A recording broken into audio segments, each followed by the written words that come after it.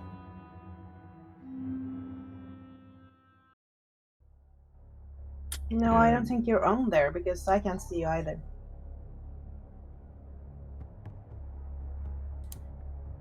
Of course she's on there. What are you talking about? I would never forget such a thing. Right, so obviously just fighting on the black plane of heck. Guess we're not gonna waste any more time of this. The black plane of heck in Yes. darkness. It is a scary place. Right, let's see. What can this bro do, I wonder? I always skim their abilities, and I never remember what they can actually do. Oh, hello.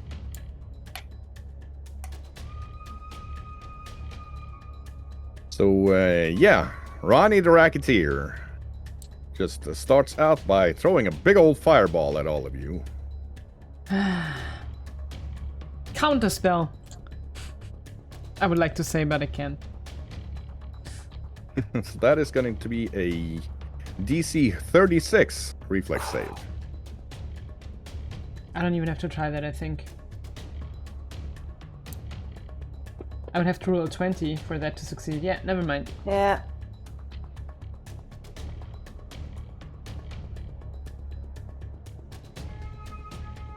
So close for Victor there. That drops for a grand total of 51 fire damage. As he drops a big old fireball on all y'all. You can all take a liberating step. That would be 9 less. 42 fire damage.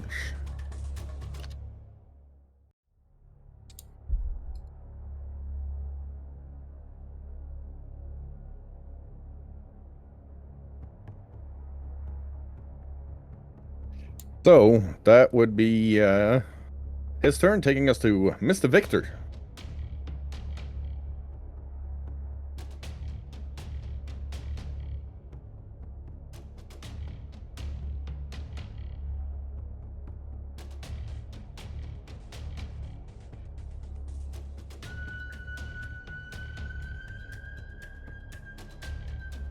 I'm gonna do some moving.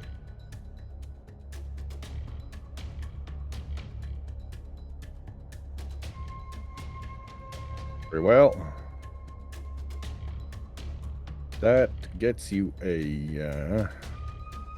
Nope, it doesn't. But Victor needs a... to give me a... No, dang it, you got paladins everywhere. So, no point with a... no point forcing you to try to take a will save. I'm immune to mind affecting. Yeah, he's got a fair aura, but you got 2 paladins within arm's reach, so it's not really relevant.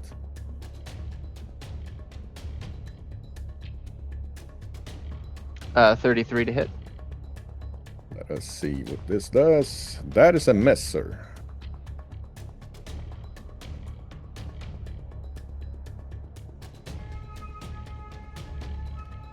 You can see he's standing on top of the anchor that Tasha needs to get to. I'm not surprised.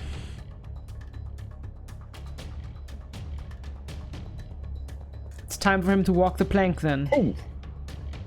Well, that is a hit.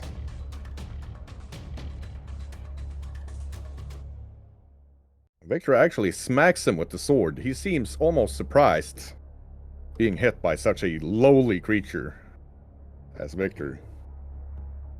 Not to mention seriously pissed off.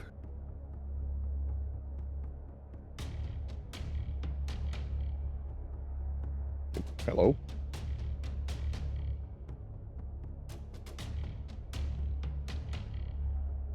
One of the devils, the ice devil, flies up this way and drops a cone of cold that hits everybody except Tonka. Let us see here. That is going to have to be a DC 33. What, fortitude will reflex? Give me just a quick moment. I looked it up and then I just instantly forgot. Reflex, yes. Come on, do it. Fuck! By 1. Oh, Critical success. yep. Same. That is, let's see here, 33 cold damage. Liberating step again. Hasn't everybody already gotten a liberating step this turn? Well, yeah. 33. Retribution strike. Very well then. So that is 24 cold damage to everybody except Tonka, or those who critically succeeded, or, you know, you take half if you succeeded.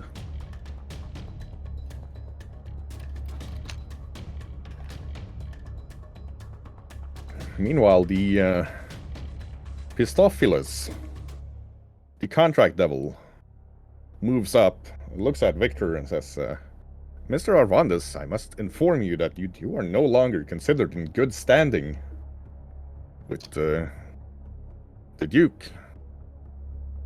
And it tries to cast... Let's see, what is the thing on this thing? What is the thing on this thing? Yes, Shago. Actually flies down next to there. And tries to cast Silence on Tasha.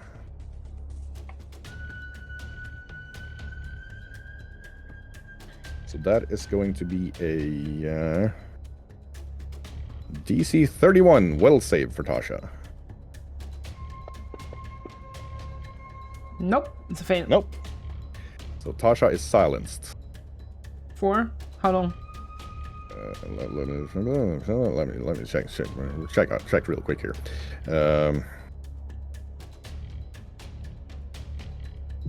Sort of thing you need to actually look at, Shago. Very important. For 1 minute. Cool. Question. The staff ability, does that need a verbal component? Nope. Okay. That takes us to Aida. Why did I just turn into a bridge man? That takes us to Ida, yes. I'm gonna use 2 lay on hands, one for myself and one for Tasha, so that's 30 back. Right, and it's an action using it on Tasha. Yes. And she also now has +2 AC for the next round.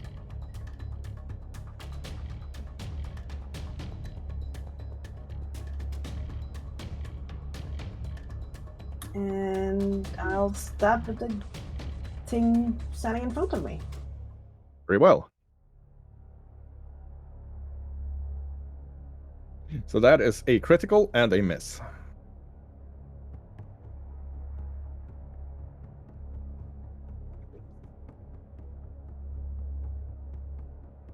Hmm. 27 then. Yeah, Ida stabs it good, getting it in the chest, and it grunts. Gives her a dirty look. You'll have to pay for that. Evrock.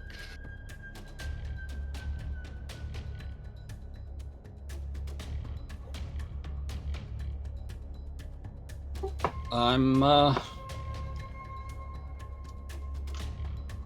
and attacking.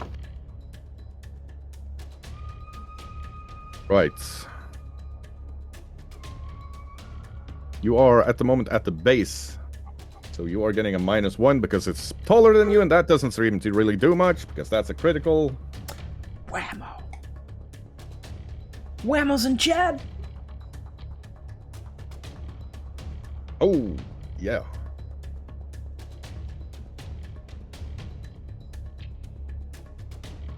Plus the emulsion for D10.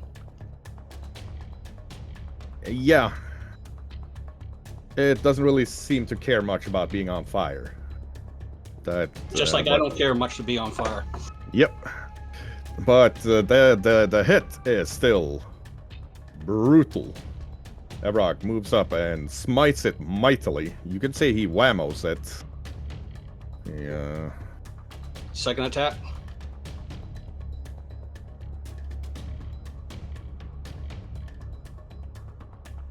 That is also a hit. No, that is a miss. My bad. My bad. That is a miss. Yeah. The devil rears. How dare you bring that blade here?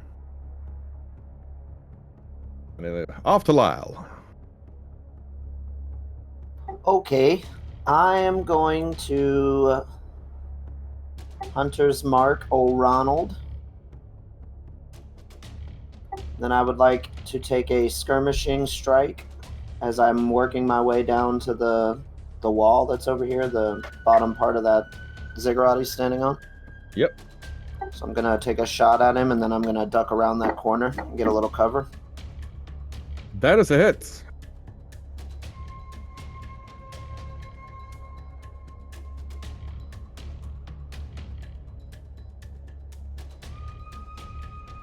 Bang. 26. He hisses again. Arrgh. Arrgh. And then I'm going to hide behind whatever cover I can get right there. Oakley dokley. That takes us to Rain. Yeah, I'm using 2 healing beacons on myself. Very well. Since I really need that right now. I could have been better, but okay. 24, it's back to... Okay. And then I'd like to cast the lightning storm on the big bad guy. Very well. There it is. 1 lightning storm. And... Whoop. Whoop, whoop. I think he does get a saving throw somewhere. If it is the one in the spell, it would be a DC 25 on reflex.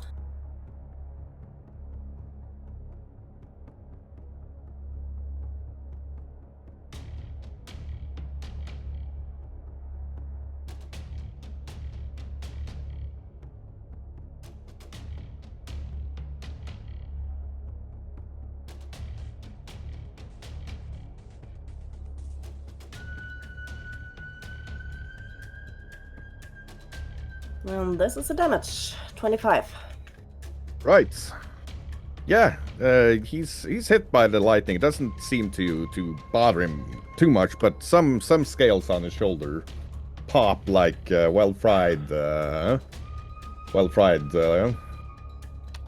pork belly skin. I'm getting hungry. Did you notice? One of the devils pulls out her bow and shoots at Tonka, going, "I never liked you, dog."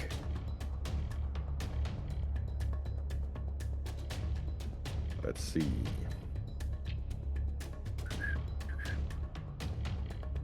One hit. Big ol' miss. And a hit. So Tonka takes...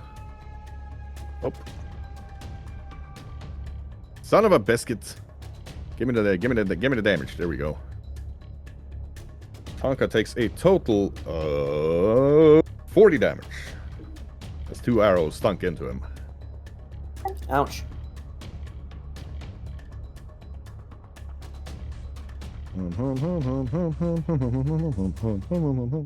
What's this thing do?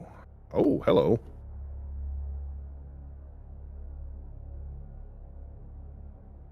The drowning devil looks at Ida and whispers, "Ah, you have a good weapon, powerful sword, but how much will it do you once your lungs are filled with water?" And she needs to take a DC 26 fortitude save. Come on, you can do it. Come on, you can do it. Nope. And, well...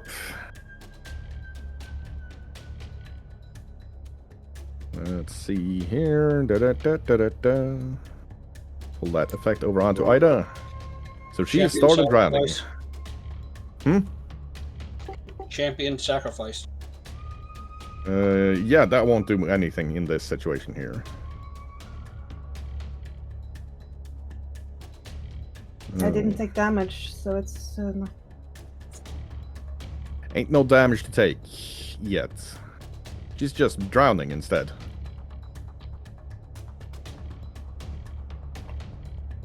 It takes us to Tonka.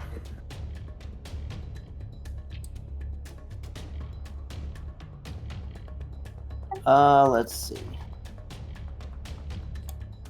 Tonka's feeling a bit rough with these arrows sticking out of him. I think he is going to wolf his way up here and take a bite at the archer who shot at him. Very well, sir.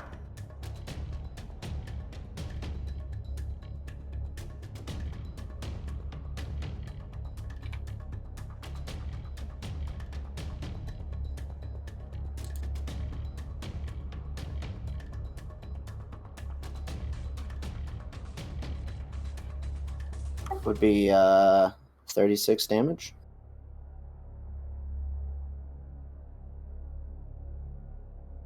$36. Very well.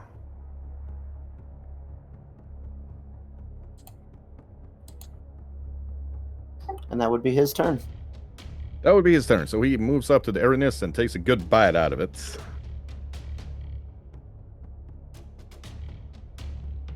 Taking us to Tasha. Yeah, so Tasha's gonna use Blinding Beauty on... she's gonna actually step here. I can't see the map, so I just need you to tell me if I'm stepping in stone.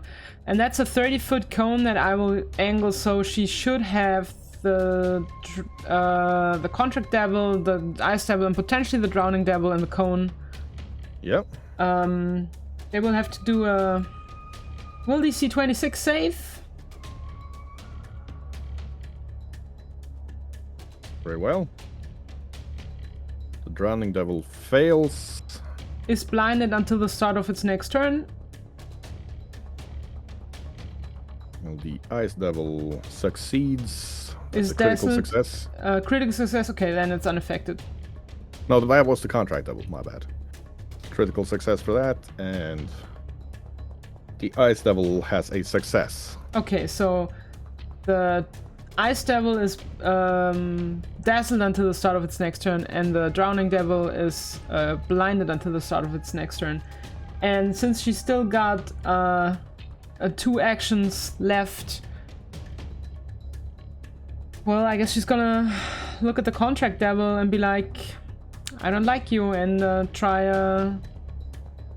I mean, she's not saying anything since she's silenced, but she's using her force damage spell from the stuff. Very well. That is 34 to hit. Does a 34 hit? A 34 does hit. Okay. It wasn't a 5.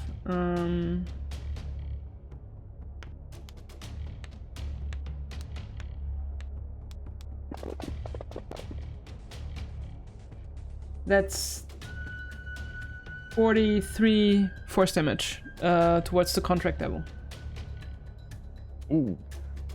Yeah, the Contract Devil is not enjoying life right at the moment.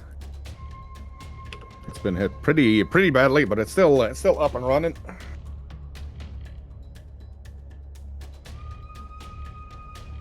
And that takes us to Ida, who needs to give me a DC 26 Fortitude save.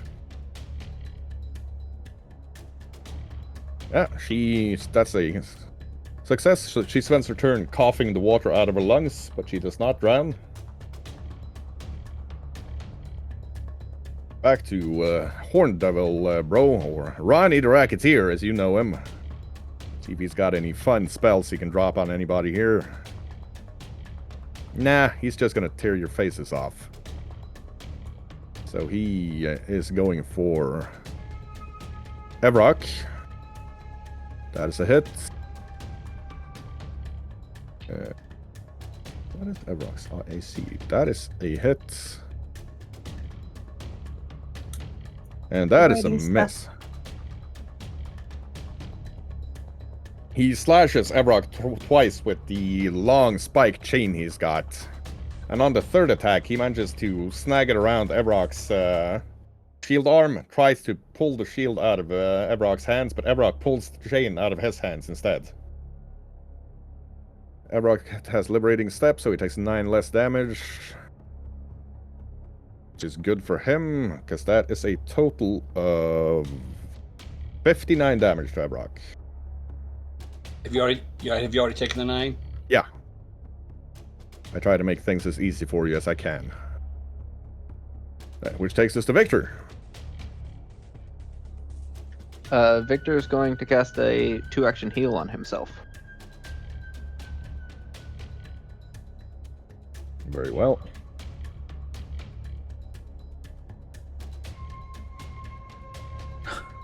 Yeah, he Wow. seems to be in good shape. And then he is going to swing at Olrani.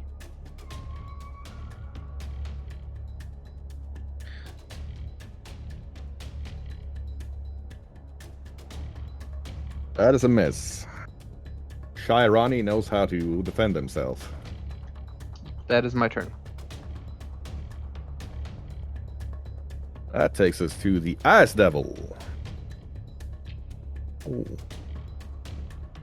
Ice Devil's known to be tacticians. It's not going to do anything stupid. It is simply going to drop another Cold of Cold.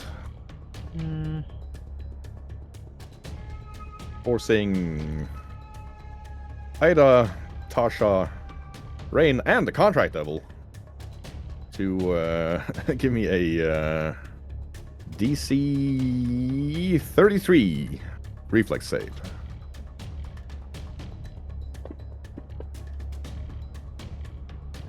Well, I'll be a Thank monkey's uncle. God.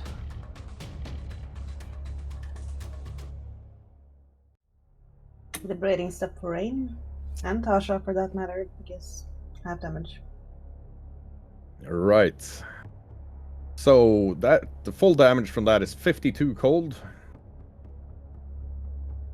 Ida takes none of it. Tasha takes half, and Rain takes 43. And the Contract Devil looks surprised before it shatters into 52, tiny little pieces of ice and falls over. 26.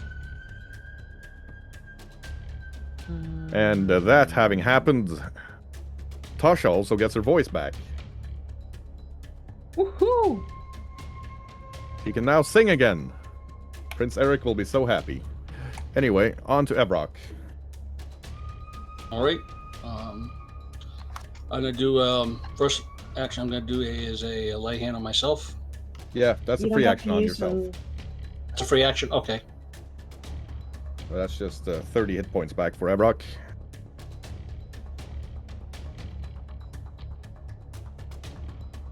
And then I'm gonna go to town on this dude. Hopefully.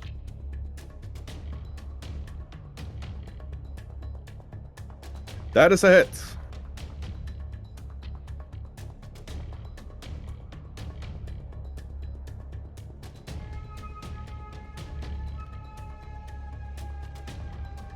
He is even blocking with just his claws. He is ridiculously strong.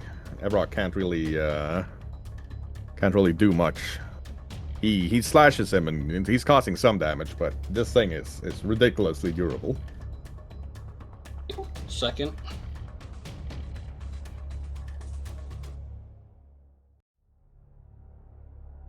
That is a miss. Shield raise for the set for my final. Okay. That takes us to Mr. Lau. Yikes. I'm going to...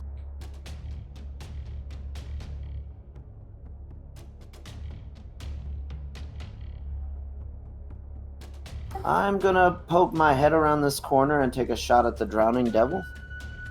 Very well, sir.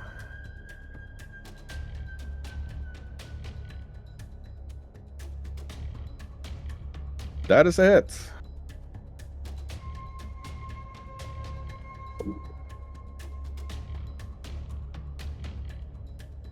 $13. Yeah. I'm gonna go ahead and take a second shot at him. He tags it pretty good.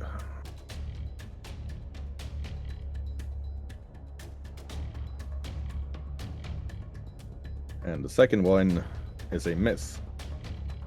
So I'm gonna use my last action. I'm just gonna kind of like go along the wall here and see if I can get like a better vantage point.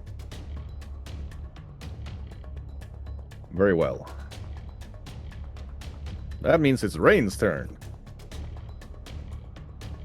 Rain's on the floor, shivering from the cold she just got hit with.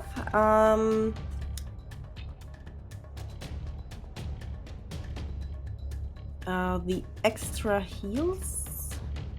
Yeah. Wait. Are we in the wild? The necklace. Oh, yes. Oh, well, I'm definitely using that. Thank you for the reminder. Right, so Rain takes out the platinum wafer she was given by King Constantine, snaps it, and is healed for 150. That's overheal, but yes, I'll take it. And with that, can I have 2 lightning storms activated at the same time? I have prepared it twice. Don't see why not. Perfect. In that case, the second lightning storm is activated on the drowning devil. Let's Very see well. what the water can do against electricity. So 1 lightning bolt on the drowning devil. Right. And the lightning bolt from the first lightning storm on the bad guy again, on the big one. Shy Ronnie. I'm gonna bring here we this go. up. Normally, you can only sustain 1 spell each turn. Okay. Yeah, that's why Oh. I asked if I can have both at the same time. Rain seems to have a very powerful connection to nature. It seems she can actually sustain more than 1 nature-based spell at a time. Thanks.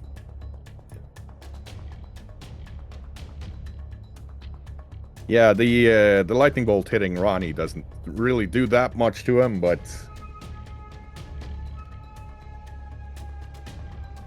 and it's time for the Fury Devil again. He screams and fires 1 arrow at everybody. Let's see here. Right, anybody whose AC is 34 or lower gets hit. She's shooting me behind this wall. Oh yeah. She's got Kennedy arrows.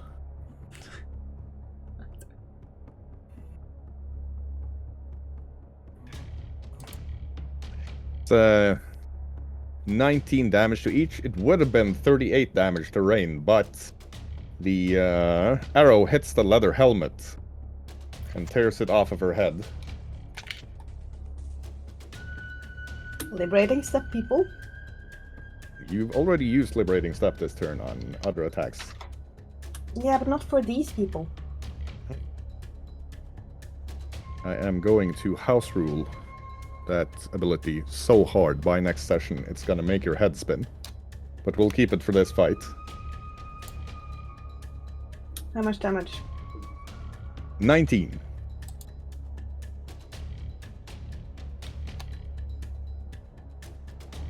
That takes us to the Drowning Devil. What can he do? You said 90 damage for everyone, right? 19 for anybody with an AC of 34 or lower.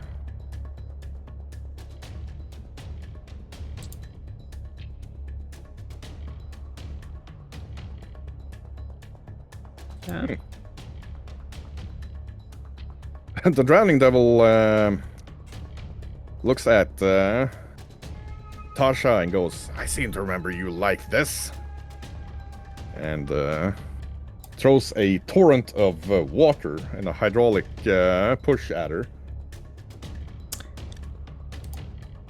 It's gonna be harder to hit her because she's on the ground. Yep, not hard enough. And she takes 32. So how does it work if you're unconscious? I'm at -1 HP right now, and if you get extra damage. If that's the case, then it won't actually attack Tasha, it'll attack Ida instead. And in that case, it actually missed. My bad. Wasn't aware Tasha was taking a nap. Well, I mean, I didn't have the time to say it yet because I was calculating in my brain. Tonka. Tonka is gonna try to kill this archer chick because he has vexed him.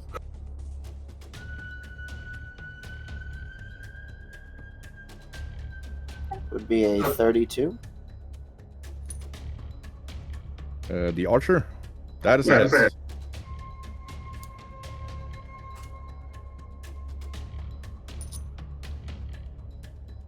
That's my trip roll. Mm-hmm. Does stay on its feet. And the second bite is definitely a miss. Alright, that would be his turn. It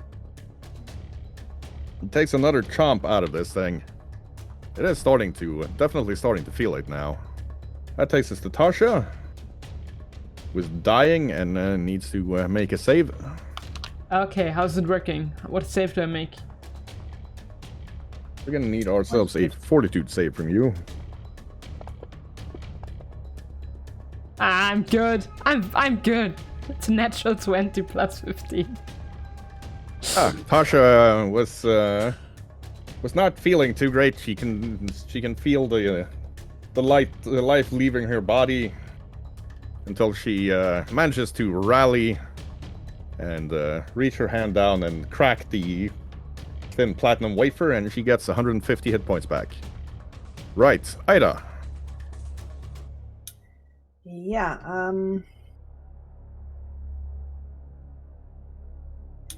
I'll do a quick portal thingy. Very well. And help flank this thing here for Victor and Evrak. Well, I'm gonna stab this Fury Devil. Ooh. Going hard on the Fury Devil there.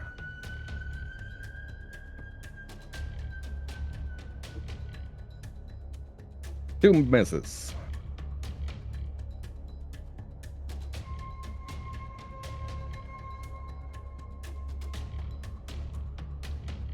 And that takes us to the big old boy.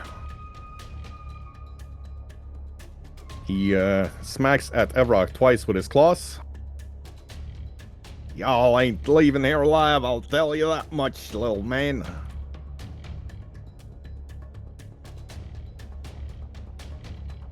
That is 2 hits on Evrock for a total of 72 damage. And then he tries to smack Ida with the tail as well. Whoop. Why? Trying to smack Ida with the tail, he overbalances and falls down from the cigarette, landing on the floor. I can't see anybody anymore. It's so frustrating. Bonk, that sure didn't work out the way he was intending, that's for sure. Dang it. I'm sorry, my viewers. Which takes us to Victor. I'm sorry. Victor's gonna take a 5-foot step next to this Earnie Right. and give her a whammo. Whammo. Also, Ida, please give me damage for one of your rolls, because I was miscalculating which one of them you were attacking. Victor gets a critical on the Earnie. Finally, Victor gets his whammo that he has been waiting for so long. Ooh, different colored dice. Shiny. So, Jeremy is still reeling a bit from being stabbed by Ida. Doesn't really pay close enough attention to Victor, who just moves up and beheads it. It's 2 down, 3 to go. That was your first action, sir.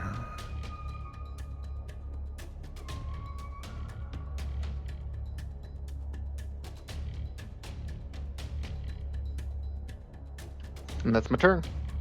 Right, he moves down to the round devil. Where did the Racketeer fall? Because I don't have nothing on my map. He's on the east side of the map. Yeah, he's too big to not see. Thank you. There we go. And that takes us to the Ass Devil.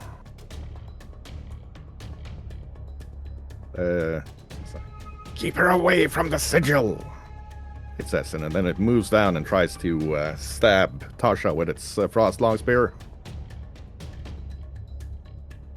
That is a critical. And then it yeets the spear down, landing at Rain's feet, overbalancing with power for the second thrust. But the first one still gets Tasha for 48 damage. And she is gonna have to roll a... Where's this thing? DC 32 Fortitude save. Sure. Oh Easy. yeah, she just completely ignores the entire thing. She's been cold enough now that she don't care. Tasha don't care. Evrock. I'm gonna break the sigil from the king. There is no way you can do that. I mean the sigil. I mean the The heal thing. Yes. Oh yes, that is a completely different thing. Yes. Breaking that, Evrock feels instantly reinvigorated, getting 150 hit points back. I cannot see the thing by Tasha. Yeah, you definitely can, but it's let's see. There we go. This should help a bit. So I've tagged them as always visible. Because the map is not cooperating with us today. I'm gonna be using the move there and use Execution or Bliss on the Ice Devil. Ah. That is a move nobody's ever seen Evrock do before. A masterful attack indeed.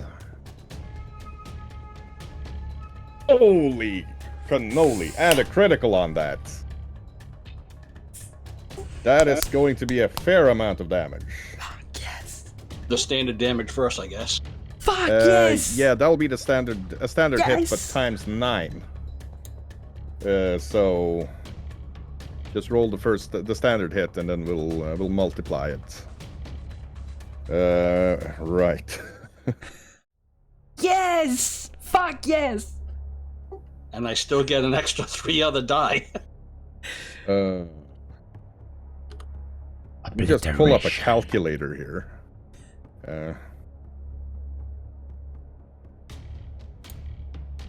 Right. So Evrock moves up to the Ice Devil, like, pulls the sword back, and then masterfully thrusts up with the Executioner's Blow, hitting it for 180 damage, and instantly killing it. That was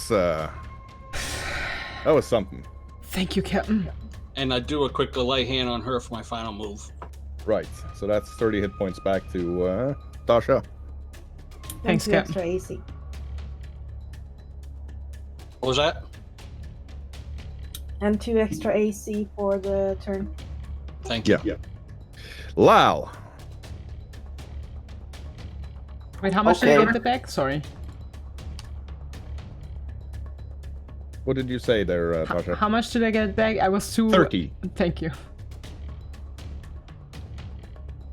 I'm gonna poke my head from around this wall and start taking some shots at old Ronald.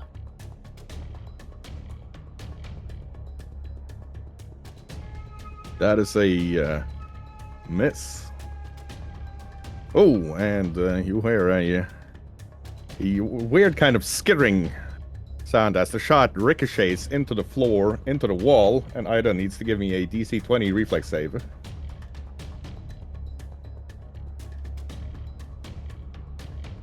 Yeah, no worries. Oh yeah, she easily dodges that. Throws the arrow back to Lyle. I'm going to use a move to go next to Tonka and grab the little coin that was in his collar and use it on him. Right, so that's 150 hit points back to Tonka. Rain.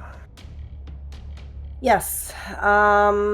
With one action, I want to cast a lightning bolt on the drowning devil. Yes, do that. There it is.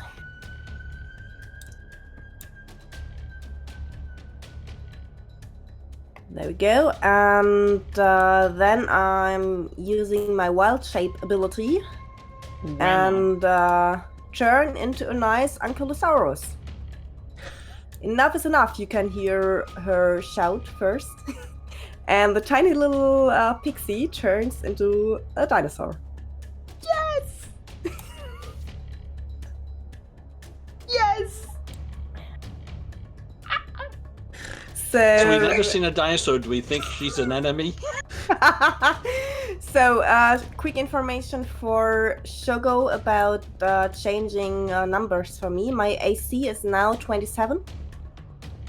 Right.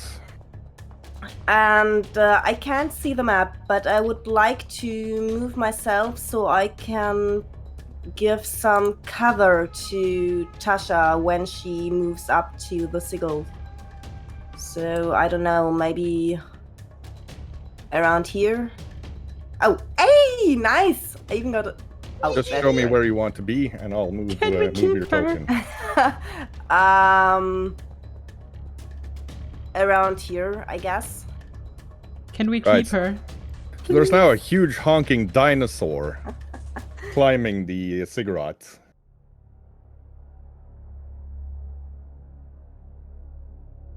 That's not something I expected, but there we go. Tonka.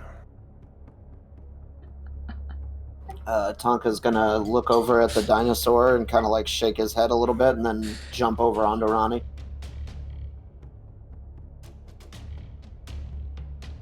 Right. Oh! Ronnie gets himself an attack of opportunity there. It's gonna... Let's see, where's this? Where's this attacks? It's gonna smack the... Smack Tonka with a claw. And that is actually a critical. So he slashes Tonka for 68 damage.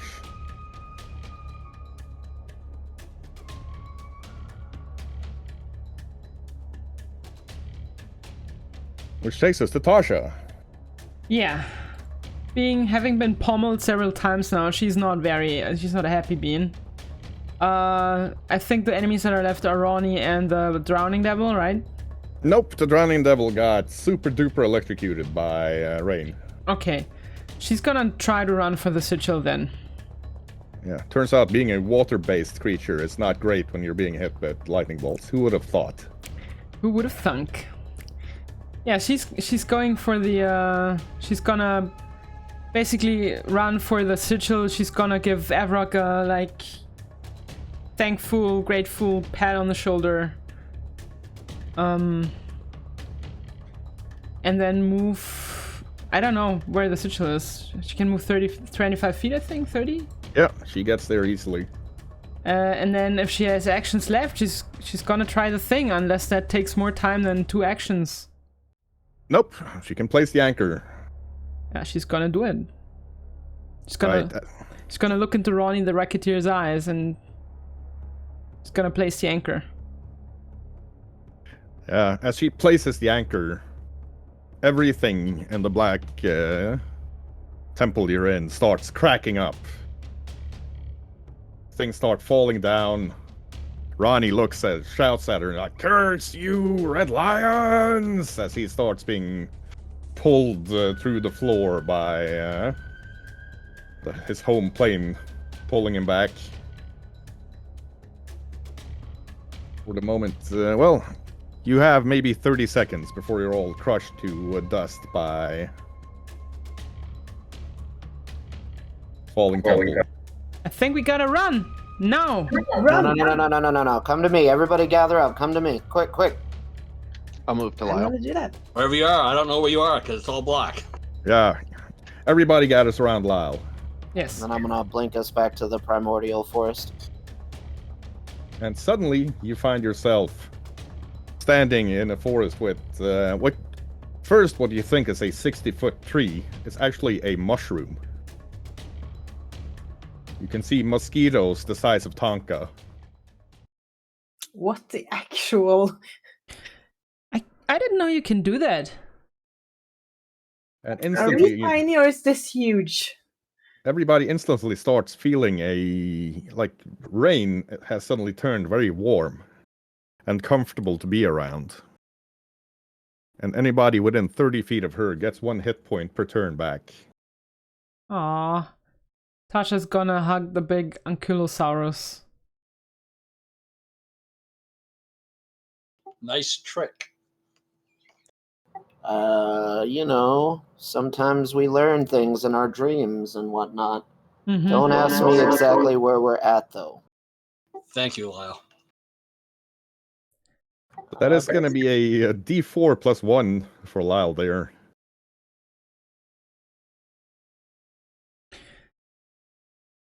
Right, so you'll be back at Louisenthal in 3 days. Yeah, don't necessarily thank me yet. Don't think I can get us home within a couple of days. Well, but the anchor is placed. We live. Within days is much better than crushed inside a collapsing demiplane. Absolutely. Yeah, but the denizens of this particular area might not be the friendliest, so we probably want to keep our heads down. Tasha's gonna try and give Lyle a hug. A big ol' hug. What was that, Mom? I'll be right there.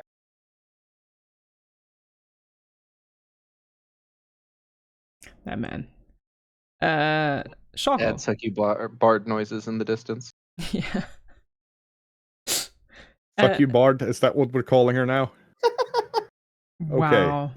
Yeah, Tasha, please. Does Tasha know if the backlash, if it worked? No, she's not aware yet. It's, This has been you one hell probably of a won't know wedding day. if you get back to Louisenthal. Hi, Ida. It's one hell of a wedding day. Yeah.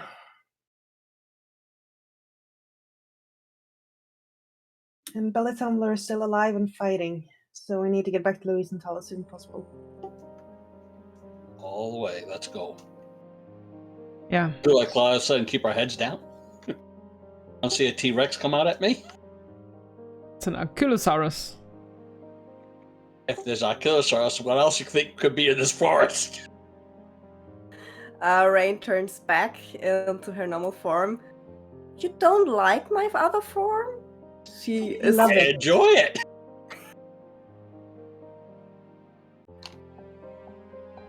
Thank you for saving my ass there several times. All of you.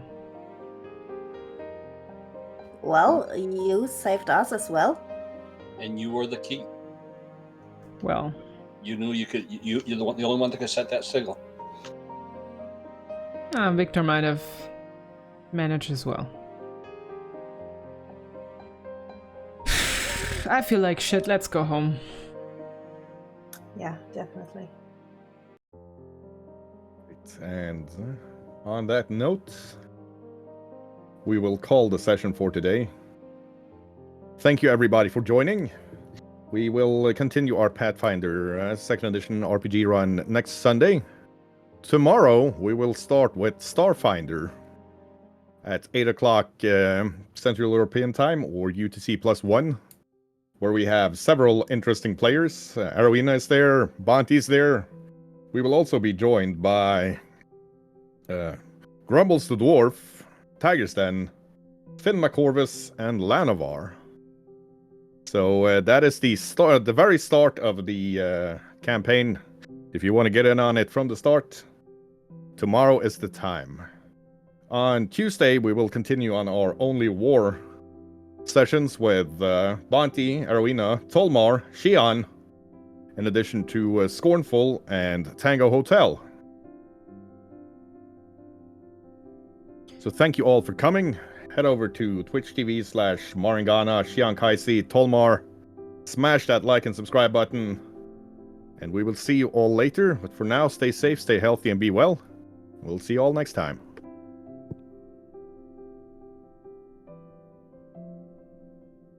Does anyone else want to say goodbye? Bye. Okay, bye. Bye. Bye-bye now.